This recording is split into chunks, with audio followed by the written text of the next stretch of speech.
আসসালামু আলাইকুম। কেমন আছি এবং কেমন আছো সবাই? আশা করি সবাই ভালো আছো, সুস্থ আছো এবং সচেতন আছো। আন্তর্জাতিক বিমানবন্দর।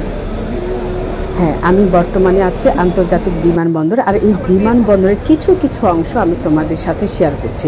যারা সব সময় বিমানবন্দরে যেয়ে থাকো কাজের ক্ষেত্রে বা কাউকে আগিয়ে দিতে বা কাউকে নিয়ে আসার জন্য, তারা এই দৃশ্যগুলি সবসময় দেখে আসো।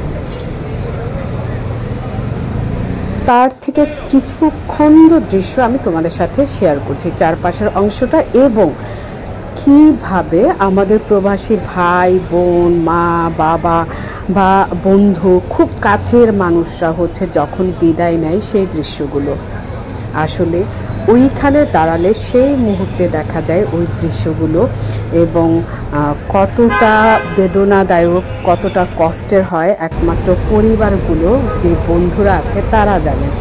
যাই হোক, আমি ওভারঅল সব কিছু মিলে ছোট ছোট অংশ থেকে কিছু ভিডিও ধারণ করেছি তোমাদের জন্য, এবং হজ যাত্রী যারা আছে তাদেরও দেখলাম খুব সুন্দরভাবে ভালোভাবে তারা ইমিগ্রেশনে যাওয়ার জন্য প্রস্তুতি নিয়েছে, যাচ্ছে। সব কিছু মিলে আমার ভালো লেগেছে এবং আমি তোমাদের সাথে শেয়ার করছি, মনে করে দিচ্ছি।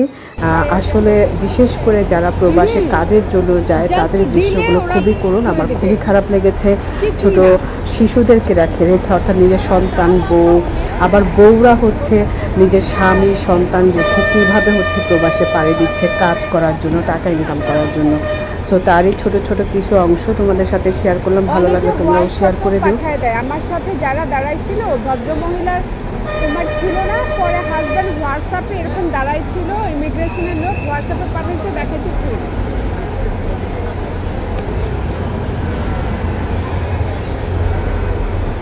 আর যাদের অভিজ্ঞতা আছে তারা আশা করব অবশ্যই কমেন্টসে অভিজ্ঞতাগুলো শেয়ার করবে। আসলে এখানে আসলে দেখা যায় চোখের পানি এবং আত্মীয় স্বজনের যেই ভালোবাসাটা, সেটার বহিঃপ্রকাশ, সন্তানের বহিঃপ্রকাশ, সব কিছু মিলিয়ে অন্যরকম একটা জায়গা, এবং সব কিছু উপর আল্লাহর হাতে থাকে তখন।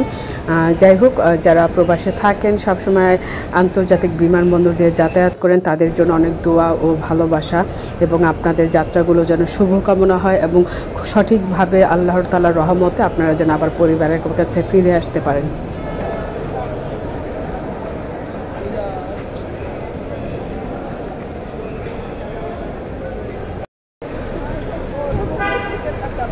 সবাই সবার মতো করে ভালো থাকবেন, পরিবারের জন্য শুভকামনা, এবং যারা প্রবাসী ভাই বোনরা দেশের বাইরে যাচ্ছেন তাদের জন্য শুভকামনা। সবাই সবার মতো ভালো থাকবেন, দোয়া করবেন আমাদের জন্য, আমরাও দোয়া করি আপনারা যেন সবসময় ভালো থাকবেন এবং সুস্থ মতো দেশে ফিরে পরিবারের কাছে ফিরে আসতে পারেন। আল্লাহ হাফেজ, বাই বাই। তারপরে